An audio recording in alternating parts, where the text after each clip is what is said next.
Comey has been indicted. Who is the next person on your list in this retribution? It's not a list, but I think there'll be others. I mean, they're corrupt. There'll be others. Look, that's my opinion. They weaponized the Justice Department like nobody in history. What they've done is terrible. And so I hope there are others.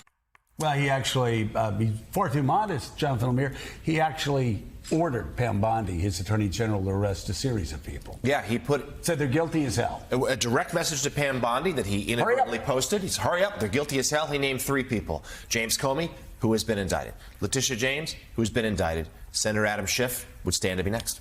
Yeah, and by the way, this isn't really about the Justice Department. This is about people who went after him. He also mentioned the governor of Illinois. Yeah, and then add to that a number of people he said publicly that he said should be arrested for various or unspecified charges. But what's so striking about this is a direct order to the Attorney General of the United States. Right. And she, by finding replacement prosecutors, found a way to do it. This is the retribution he promised. It's here. You know, we figured out it wasn't planned this way, but we're going to bring in Bob Woodward in a minute. But we have Michael Schmidt with New York Times, and I just said to Michael, this like an all-star cast of people have been sued by the president. You and the New York Times got sued by the president. Bob Woodward got sued by the president. Those cases both dismissed.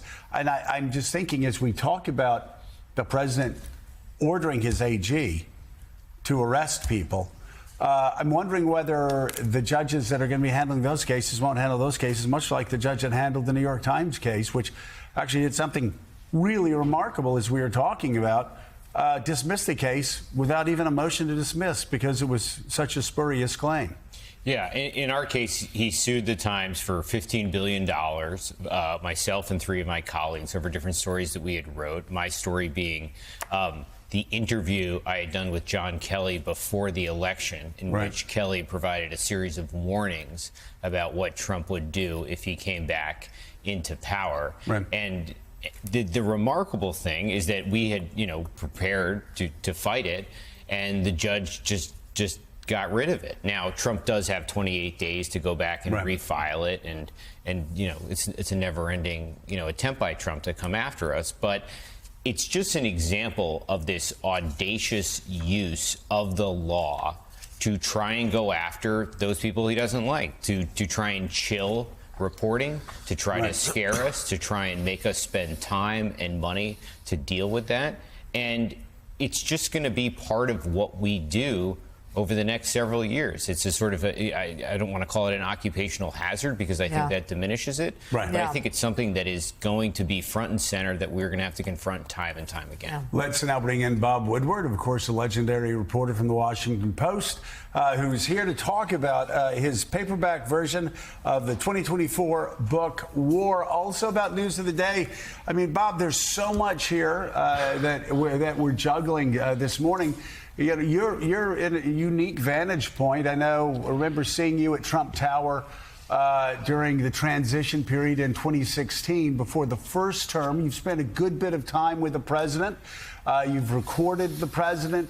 I'm curious, we're balancing a lot of things right now, a possible breakthrough in Middle East peace, the prosecution of course, his political opponents and his opponents in the media.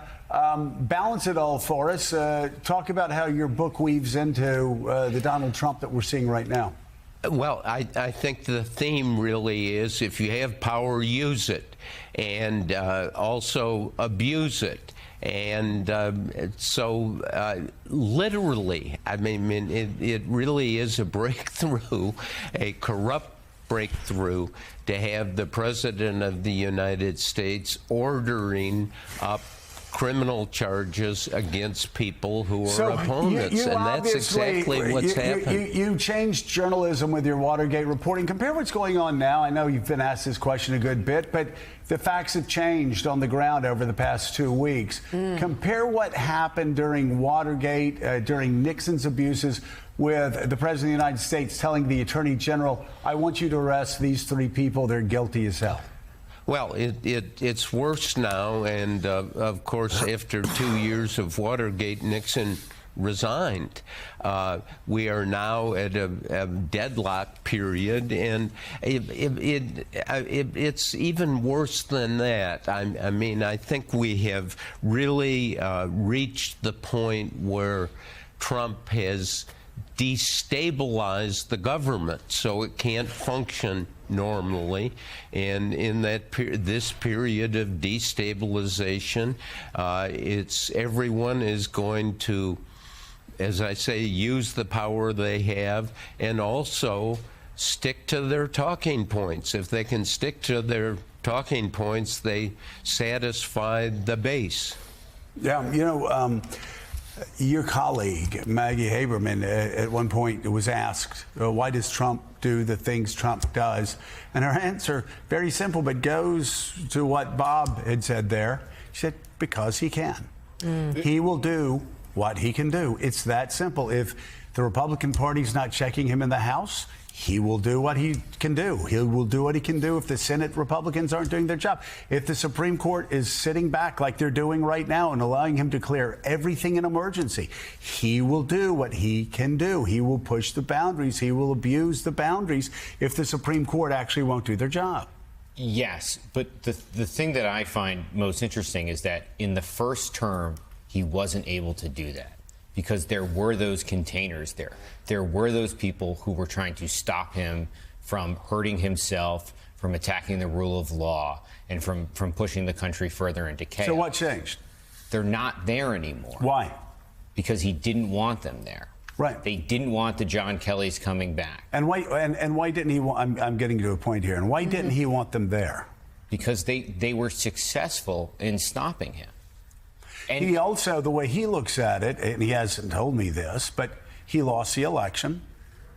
He was sitting at a defense table last summer, and if he had lost that case, he could have been in jail for the rest of his life. If he lost the election, he could have been in jail for the rest of his life. I mean, I think sometimes we forget this is what drives him so much. He had those people saying, "Oh, you must do this. You must play by the rules," which he must. But all he does is sees that as a sign of weakness that almost got him sent to jail for life. Correct. And he basically won his freedom. He won his freedom in winning the election. But as a reporter who covered the containers, those people trying to stop him, in the back of my mind, I was always thinking, could this really be true? Could these people really be holding him back? And what we have seen now is that indeed, the counterfactual, when they're not there, he is different. The things they are doing, the second term is much different than the first term. And one of the reasons is because those people are no longer there. Well, and as I will argue, as I have argued, it's to his own political detriment. Again, his numbers slipping in the areas where they should be the strongest. Right. Immigration support skyrocketing to record levels, levels that Gallup has never even seen before. Yeah, immigration, he's underwater. The economy, he's underwater. One assumes when polls go out about this, using the Department of Justice as a mechanism for revenge, that won't be popular with the American people either. I wrote this week about how retribution is here. And Bob Woodward, to Joe's point, yes, President Trump does now privately admit the trial last summer was a political gift. It allowed him to be on, at the defense table, rallied his side, rallied Republicans to support him. But he was also terrified. He was afraid of what the outcome could be. And combining what we just talked about with Michael, he is taking such extreme steps right now to wield his power and also to stay in power. And that includes the midterms, because so much of this is important about how Republicans right now have the House and the Senate. And we're seeing such extreme actions from the National Guard to redistricting. Trump trying to ensure Republicans can stay in power so he doesn't face investigations again. Well, that's exactly right. I mean, Trump has become, if you see this sending federal officers into cities where there's no necessity, Trump has really become kind of the cop in chief. I mean, people like that, people who are authoritarian leaders, lean on the police force. And now he's using it specifically for occasions where he feels thwarted. And of course, being thwarted, we're in this period that is truly crazy. Just look at take the Internal Revenue Service. We have had this year, how many people in charge of the Internal Revenue Service? 7. The person who has the job now is also the Social Security Administrator. Trump will find people who will do his bidding and anticipate what he might do. So Trump has got this total control, and the total control, I agree, eventually is going to bury his presidency, because people, even Trump supporters, look at this and say, whose interest is this in? For what purpose? For the purpose of Donald Trump holding power and exercising power, and that is a calamitous time for this country. Really glad you brought up the midterms. Associate editor at the Washington Post, Bob Woodward, thank you very much. His best-selling book, War, is out now in paperback.